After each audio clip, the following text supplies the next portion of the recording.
Chapter 2. The Pool of Tears. "Curiouser and curiouser," cried Alice. She was so much surprised that for the moment she quite forgot how to speak good English. "Now I'm opening out like the largest telescope that ever was. Goodbye, feet." For when she looked down at her feet, they seemed to be almost out of sight. They were getting so far off. "Oh, my poor little feet. I wonder who will put on your shoes and stockings for you now, dears. I'm sure I shan't be able. I shall be a great deal too far off to trouble myself about you. You must manage the best way you can. But I must be kind to them," thought Alice. "Or perhaps they won't walk the way I want to go. Let me see. I'll give them a new pair of boots every Christmas." And she went on planning to herself how she would manage it. "They must go by the carrier," she thought, "and how funny it'll seem sending presents to one's own feet, and how odd the directions will look. Alice's right foot, Esquire. Hearthrug, near the fender, with Alice's love. Oh dear, what nonsense I'm talking."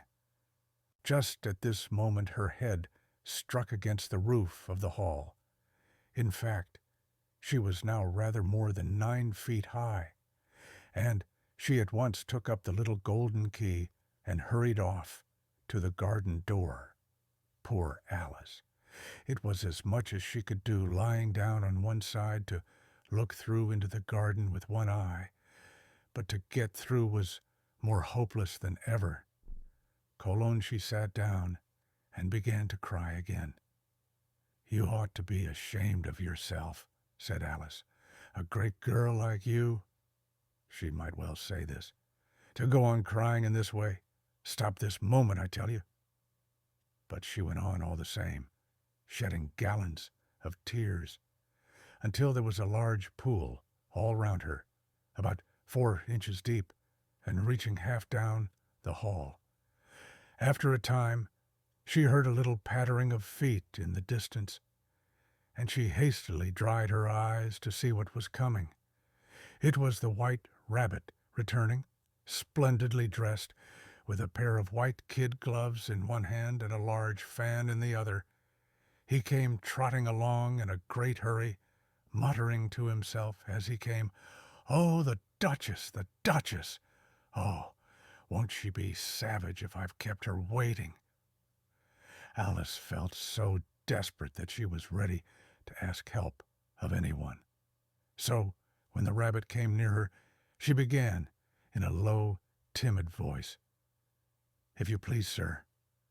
The rabbit started violently, dropped the white kid gloves and the fan, and scurried away into the darkness as hard as he could go. Alice took up the fan and gloves, and as the hall was very hot, she kept fanning herself all the time she went on talking. "Dear, dear, how queer everything is today. And yesterday, things went on just as usual. I wonder if I've been changed in the night. Let me think. Was I the same when I got up this morning? I almost think I can remember feeling a little different. But if I'm not the same, the next question is, who in the world am I? Ah, that's the great puzzle." And she began thinking over all the children she knew that were of the same age as herself, to see if she could have been changed for any of them. I'm sure I'm not Ada," she said, "for her hair goes in such long ringlets, and mine doesn't go in ringlets at all. And I'm sure I can't be Mabel, for I know all sorts of things, and she knows such a very little. Besides, she's she, and I'm I, and oh dear, how puzzling it all is. I'll try if I know all the things I used to know. Let me see. 4 times 5 is 12, and 4 times 6 is 13, and 4 times 7 is, oh dear, I shall never get to 20 at that rate. However, the multiplication table don't signify. Let's try geography. London is the capital of Paris, and Paris is the capital of Rome, and Rome.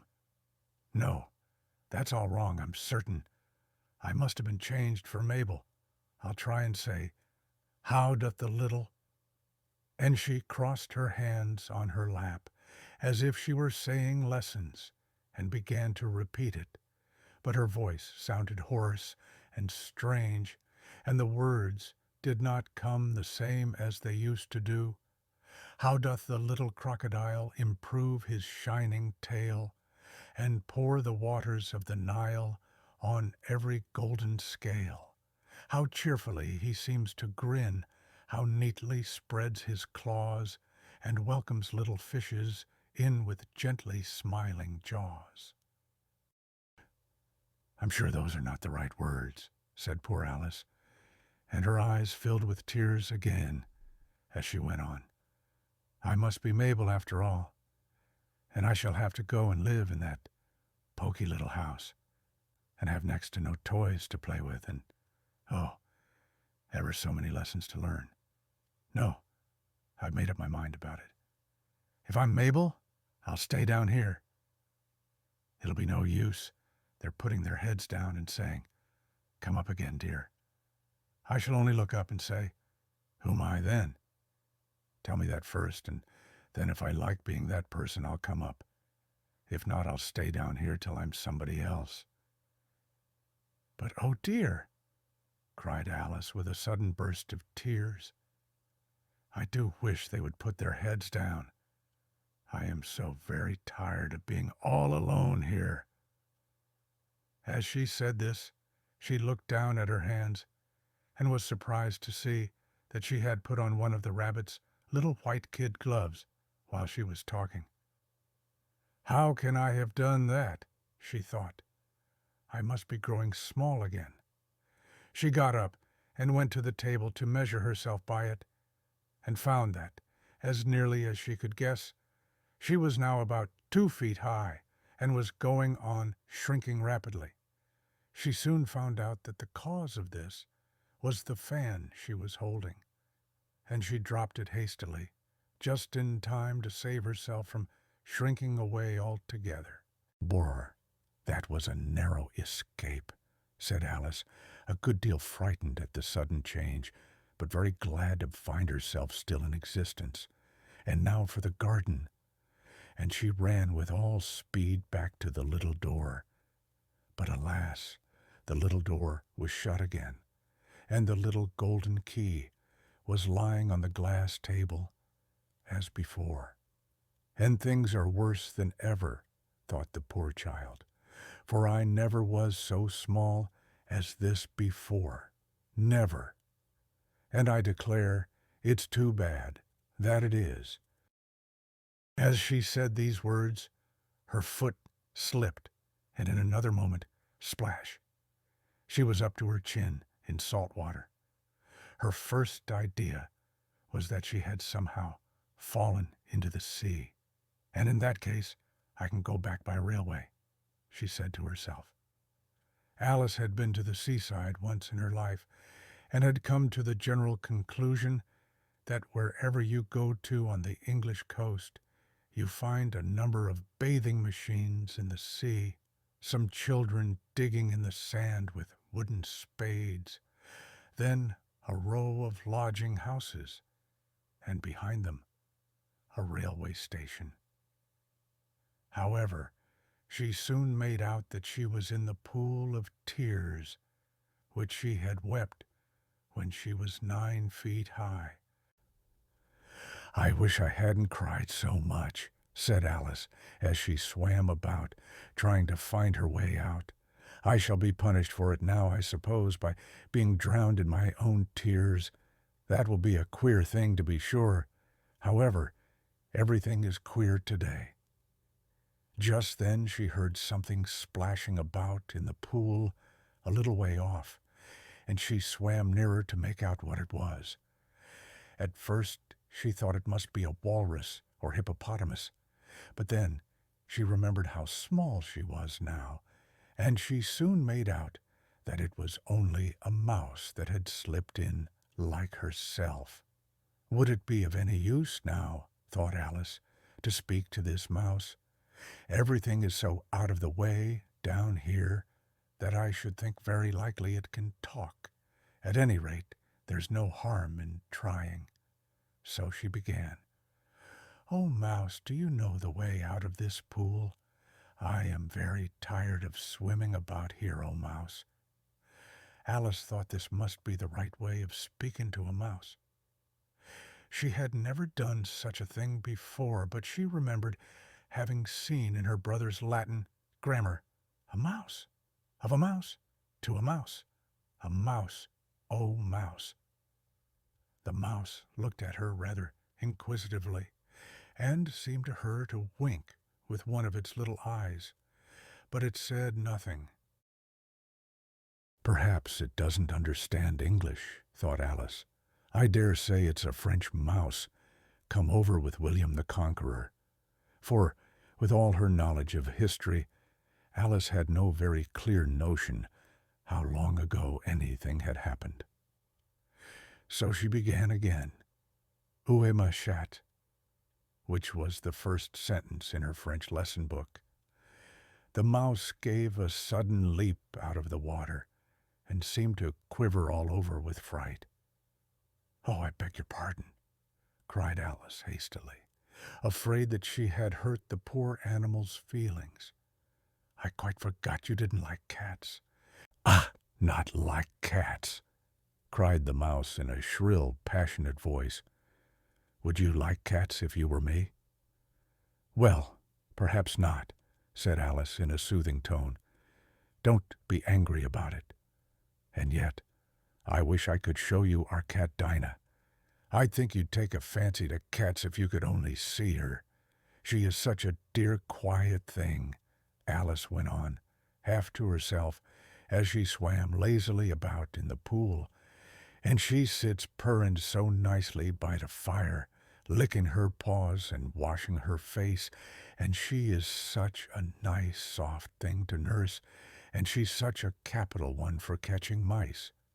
"Oh, I beg your pardon," cried Alice again, for this time the mouse was bristling all over, and she felt certain it must be really offended.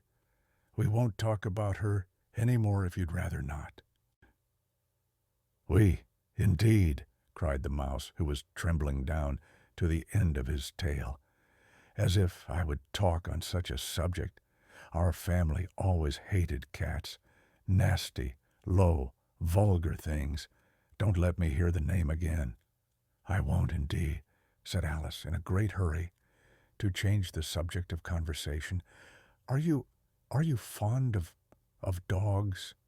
The mouse did not answer, so Alice went on eagerly. "There is such a nice little dog near our house. I should like to show you. A little bright-eyed terrier, you know, with, oh, such long curly brown hair, and it'll fetch things when you throw them, and it'll sit up and beg for its dinner, and all sorts of things. I can't remember half of them, and it belongs to Farmer, you know. And he says it's so useful, it's worth £100. He says it kills all the rats, and oh dear," cried Alice in a sorrowful tone, "I'm afraid I've offended it again." For the mouse was swimming away from her as hard as it could go, and making quite a commotion in the pool as it went.